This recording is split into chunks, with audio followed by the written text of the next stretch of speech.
أهلا بيكم درس جديد لبريب 2 Properties of Sound. الحقيقة أنا ما كنتش هعمل دروس جديدة، بس في بنوتة جميلة جدا هنا طلبت مني إن أنا أعمل الدرس دوت، وأنا مقدرش أتأخر عنها أبدا. فيلا نبتدي. Nature of Sound. زي ما انتم شايفين، علشان أي body في الدنيا يعمل sound لازم يحصل إيه؟ Vibration دي produce sound waves، وبنبتدي إن احنا نسمع الساوند ده. So sound produced أو the main source of sound is the vibration of the body. أي body حوالينا بيعمل sound لو لمسته هلاقيه بيحصله vibration. بالظبط زي your larynx اللي هي الحنجرة فيها two vocal cords زي ما انتم شايفين كده، وهم دول اللي لما بيعملوا vibration produce sound. فانت لو وانت بتتكلم حطيت ايدك هنا عند your larynx هتحس بالفايبريشن دي، يبقى برضو ده دليل تاني على ان sound is produced by the vibration of bodies. يبقى the main source of sound is vibration of the bodies.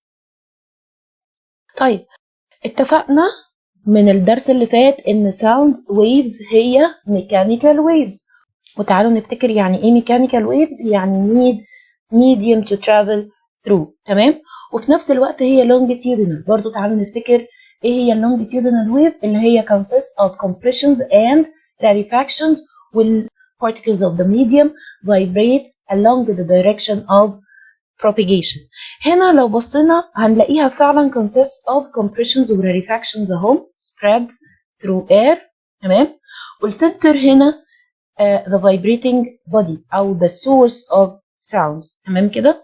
طيب حد هيقول لي بس هنا شكل الويف مختلف عن شكل اللونجيتيودنال اللي احنا كنا بنشوفها. احنا كنا بنشوف بس just section علشان ده جراف، فكنا بنشوف بس section منها، كنا بنقطع حتة منها وبنشوفها. عايزين نشوف بس الكمبريشنز والريفاكشن. هنا موضح لي الويف كلها على بعضها شكلها عامل ازاي. شكلها ايه بقى؟ شكلها سفير يعني كور كده بتنتشر حوالين السورس اوف ساوند، وبيكون السنتر بتاعها the source of sound. فهنا المعلومات دي مهمة جدا ان انا اعرف ان الساوند ويفز هي ميكانيكال ويف، وكمان في نفس الوقت longitudinal wave و travel in a form of spheres يعني كور، والcenter of these spheres is the sound source او the source of sound اللي هو vibrating body بتاعي، تمام؟ مش شرط طبعا يكون tuning fork، ممكن يكون اي حاجه produce sound. اي حاجه produce sound هنلاقيها في السنتر وحواليها spheres of mechanical longitudinal waves. طيب velocity of sound بقى، سرعه الساوند. هل سرعه الساوند او velocity of sound في السوليد هي في الليكويد هي في الجاز؟ لا طبعا، نتيجه ان particles of solid arranged in a different way than particles of liquid and gases. ازاي؟ لو بصينا هنا هنلاقي ان solid particles are very close to each other. في الليكويد لا، بعدت شويه عن بعضها، في الجاز بعيده قوي عن بعض، تمام؟ ففي السوليد بتكون سرعه انتشار الساوند اسرع بكتير نتيجه ان البارتكلز قريبه قوي من بعض، فبسرعه بتوصل الساوند، بتقدر ان هي توصل الساوند. اما في الليكويد والجاز هي بعيده عن بعض، فبتاخد وقت على بال ما توصل لي الساوند انرجي دي. فvelocity of sound in solid is faster، بيبقى دايما أسرع في الsolid faster than liquid and in liquid is faster than in gases. جرب كده وانت قاعد في البيت، اخبط على الترابيزة واسمع الصوت، واخبط على الترابيزة مرة كمان بس وانت حاطط ودنك على الترابيزة. طبعا هتبقى ايه الخبطة، هتبقى جامدة جدا، وهتحس ان قوة الصوت أقوى لأن الصوت وقتها هيبقى في solid، والسوليد كلهم قريبين من بعض فبيوصلوا الصوت أسرع وأقوى. Anyway, velocity of sound is faster in solid than in liquid than in gas. طيب ايه هي بقى اللي يهمني؟ سرعة الصوت في الهواء، لأن أنا دايما بسمع الصوت في الهواء، تمام؟ غير بقى مثلا الكلاب تلاقيها ان هي بتحط ودنها على الارض كده عشان تقدر ان هي ايه تسمع الاصوات الضعيفه جدا، لان طبعا زي ما احنا اتفقنا ان في السوليد هتكون اسرع واقوى. طيب velocity of sound in air هي كام؟ والرقم ده لازم نحفظه 340 متر per second. audible يعني can be heard يعني اقدر اسمعه. ايه ده يا مس، هو في صوت انا ما اقدرش اسمعه؟ الساوند ويفز نوعين، non audible و audible. audible يعني اقدر اسمعه، non audible يعني ما اقدرش اسمعه. في اصوات بتكون اعلى في الفريكونسي من الفريكونسي اللي انا اقدر اسمعه، او اقل من الفريكونسي اللي انا اقدر اسمعه، فما بقدرش اسمعها. في كائنات تانية زي الكلاب والدولفينز وكده بيسمعوا الاصوات دي، لكن احنا ما بنقدرش نسمع. عشان كده هم بيحسوا مثلا لو في زلزال او في اي خطر هيحصل، بنبص نلاقيهم بيحسوا بيه قبل بشويه. يعني هنلاقي العصافير مثلا قبل المطر وقبل العواصف وكده كلها طارت من على الشجر. هم بيبقوا قادرين ان هم يسمعوا الاصوات والحاجات دي اللي احنا ما بنسمعهاش. ففي audible ونون audible. طيب الاوديبل بقى اللي انا بقدر اسمعه كام نوع؟ نوعين، يا اما musical tone يا اما noise. طبعا الميوزيكال تون دي اللي هي بتبقى حاجات انا ببقى مبسوطه وانا بسمعها، بتبقى التونز مريحه بالنسبه لي ان انا اسمعها، لكن النويز طبعا ما بتبقاش مريحه. طب ايه السبب؟ الميوزيكال تونز بتكون uniform frequency. يعني ايه uniform؟ كلمه uniform دايما بتبقى معناها regular، يعني منظم، يعني بيكرر نفس الحاجه في نفس الوقت. مثلا الفايولين او الميوزيكال انسترومنتس، كل الميوزيكال انسترومنتس بتعمل ايه؟ بيبقى ليها رتم. لو اللي بيعزف خرج عن الرتم ده بتبقى نويز، يعني هي مش منظمه اي حاجه وخلاص. اما الميوزيكال تونز لا، بيبقى ليها رتم، يونيفورم فريكوينسي، يعني نفس العدد من الويفز في نفس الوقت. يعني كل ثانيه مثلا تعمل 50 waves والثانيه اللي بعدها 50 waves، زي ما انتم شايفين كده ان هي ايه؟ منظمه، very organized. organized يعني ايه؟ يعني uniform، يبقى الفريكونسي بتاعها بيبقى منظم. تمام، uniform frequency يديني musical tone. اما النويز لا، بتبقى non uniform frequency، اي حاجه في اي حاجه. زي مثلا صوت الدرام، درال اللي هو الحفار بيعمل ايه؟ بيعمل مثلا 10 waves في اول سكند، تاني سكند يعمل فيها 50 waves، الثالثه يعمل فيها 30، الرابعه يعمل فيها 100، وهكذا. فهي مش organized خالص و non uniform frequency، فتبقى طبعا مش مريحه بالنسبه لي ان انا اسمعها، وتبقى في الوقت ده اسمها نويز. يبقى انا عندي نوعين من الساوند، musical tones ونويز tones. الفرق ما بينهم ان الميوزيكال بتكون uniform frequency يعني منظمه، والنويز بتكون non uniform frequency، وعلشان كده musical tones بتكون comfortable to be heard والنويز بتكون uncomfortable to be heard. طيب ندخل في الجد بقى. what are the properties of sound أو characteristics of sound. أنا عندي هنا في الدرس 3 characteristics of sound. number 1 sound pitch, number 2 sound intensity, number 3 sound quality. في الفيديو ده هنشرح sound pitch، والفيديو الجاي هنشرح sound intensity والsound quality. هنا 2 waves، الفرق بينهم ايه؟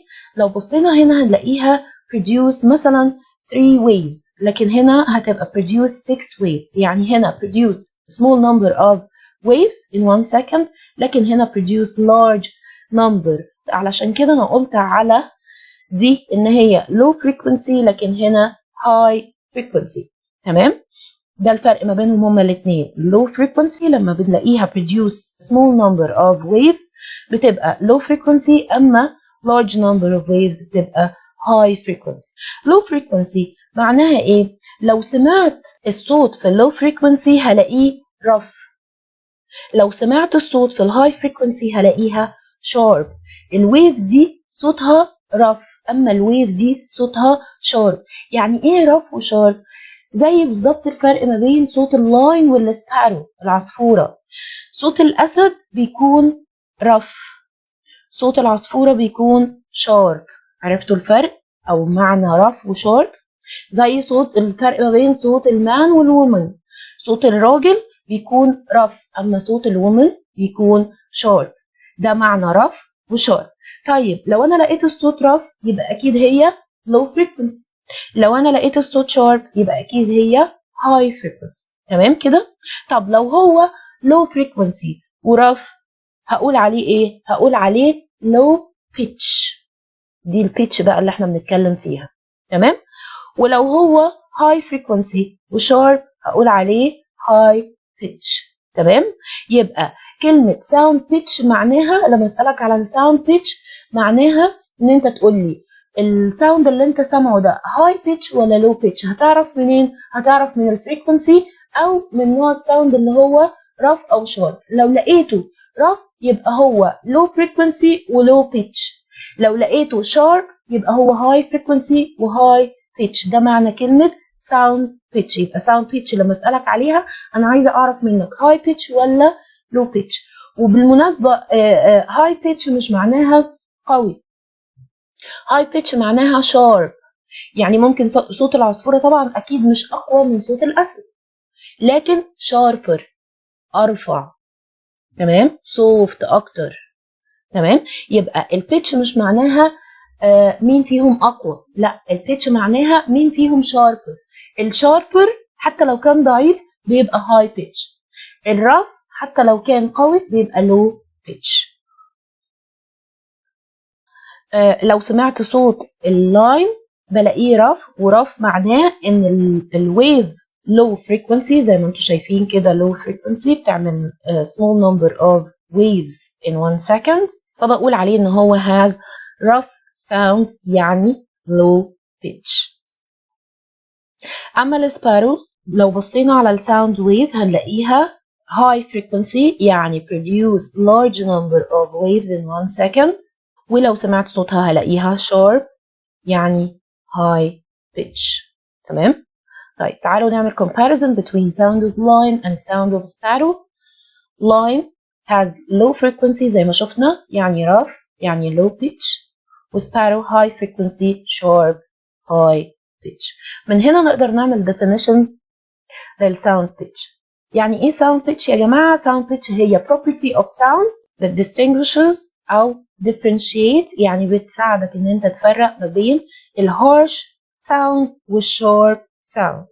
طيب في حاجة بقى اسمها Salvers wheel، وSalvers wheel دي بتبقى tool أو جهاز زي ما انتم شايفين كده، بتتكون من جيرز، والهاند اللي هنا دي الهاند دي لما بتتحرك الجيرز دي بتلف. بنكون احنا معانا ميتاليك بليت، بنحط الميتاليك بليت دي هنا بنخليها تلمس الجير، والجير بيلف فبيعمل صوت. الصوت بيختلف على حسب number of teeth، لان كل teeth من دول بتعمل لي ويف. فلو مثلا هنا عندها 100 teeth يبقى اكيد في اللفه الواحده في الوان سايكل هتعمل لي 100 ويف، لكن دي لو عندها 50 teeth في اللفه الواحده هتعمل لي 50 waves. طيب 100 waves و50 waves مين فيهم هيبقى عنده high frequency ولو frequency؟ طبعا اللي بتعمل 100 wave in one cycle عندها high frequency. طب لو هي عندها high frequency هتبقى عندها high pitch. يبقى احنا لما نعمل الاكتيفيتي ده او بنعمل الاكسبيرمنت دي بيبقى الهدف منها ان انا اتاكد فعلا ان الهاي فريكوينسي بيديني شارب ساوند واللو فريكوينسي بيديني راف ساوند. تعالوا نشوف اللي احنا قلناه ده بطريقه عمليه. يلا بينا.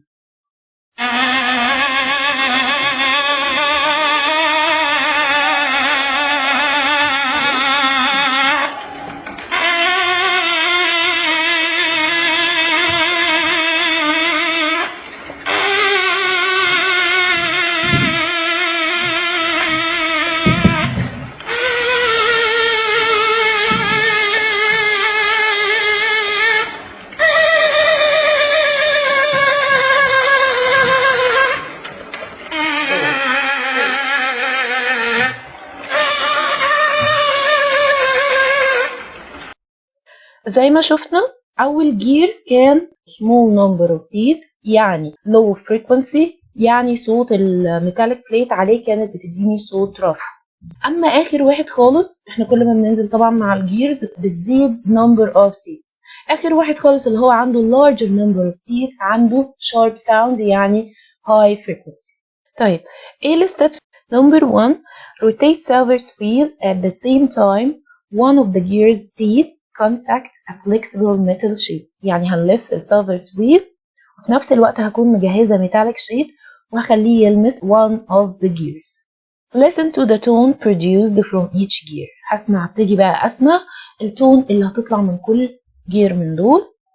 فبنلاقي as number of gear teeth increases the frequency increases and the sound become high pitched or sharp.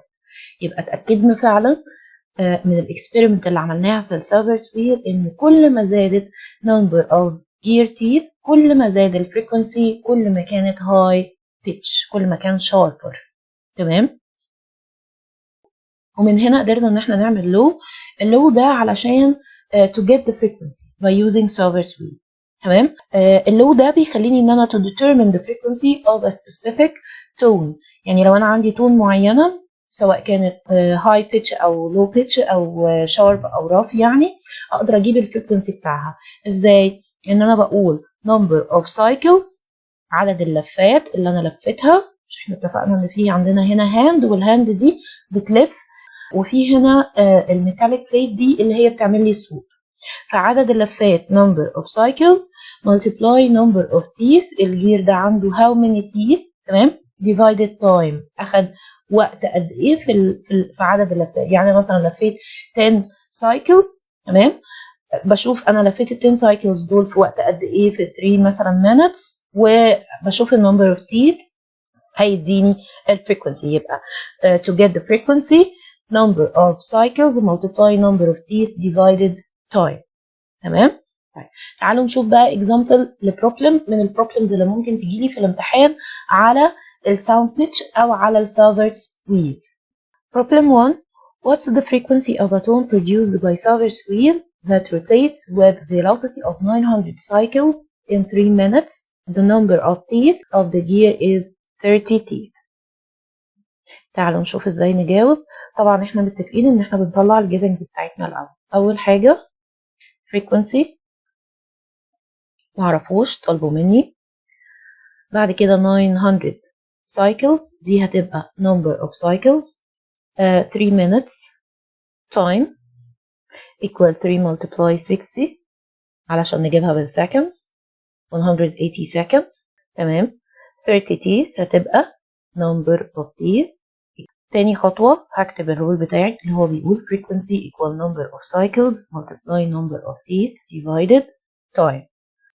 frequency equal 900 multiply 30 divided 180 equals 150. 150 ايه؟ زي ما اتعودنا بنبص هنا انا بحسب frequency يبقى 150 Hz. دي اول واحدة سهلة جدا. طيب problem 2. If the frequency of the sound produced by touching a metallic plate with a gear in Silver's wheel is 100 Hz, calculate the number of gears teeth if the wheel rotates with speed 120 cycles per minute. تمام. برضه هنطلع الجيفنجز 100 Hz frequency number of gear teeth هو طلبه مني مش عارفاه 120 cycles number of cycles و 1 minute يعني 60 second. تمام كده طلعت كل الجيفنجز بتاعتي. تاني خطوة بكتب الرول frequency equal number of cycles multiply number of teeth divided time. بس هو هنا مش طالب مني frequency طالب مني number of teeth يعني لازم اعمل رول جديد للنمبر of teeth. تمام. هعمله ازاي؟ cross multiplication. يعني هنا طبعا frequency كأنه frequency divided 1 هيبقى لما هعمل cross multiplication يعني هقول الموجود هنا multiply 1 يعني number of cycles multiply number of teeth multiply 1 هم equal الناحية التانية frequency multiply time. طيب تمام لسه ما جبتش number of teeth انا عايزه اجيب number of teeth لوحدها هنا. تمام. يبقى هقول البعيد divided القريب منها زي ما اتعلمنا. يبقى number of teeth equal frequency multiply time divided number of cycles. كده انا جبت الرول بتاعي اللي هيطلع لي number of teeth. تمام. طيب يلا بينا number of teeth equal frequency multiply time divided number of cycles. هنعمل apply 100 frequency طبعا 100 multiply 60 divided 120 equals 50 58 teeth لأن أنا بحسب number of teeth. تمام. Problem 3. Calculate the time in minutes taken by Savart's wheel to make 600 cycles if the frequency of the sound produced by touching a metallic plate with a gear of 60 teeth is 300 Hertz. أول حاجة time in minute، عايز مني time in minute. بعد كده 600 cycles دي هتبقى number of cycles. 60 teeth number of teeth. 300 Hertz frequency. تمام. الرول الأساسي بتاعي frequency equal number of cycles multiply number of teeth divided time. تمام. بس هو هنا محتاج time، برضو هنعمل cross multiplication. تمام. number of cycles multiply number of teeth equals frequency multiply time. هو عايز مني time يبقى البعيد divided القريب منه. time equals number of cycles multiply number of teeth divided frequency equals اعمل apply. number of cycles كام؟ 600 multiply number of teeth كام؟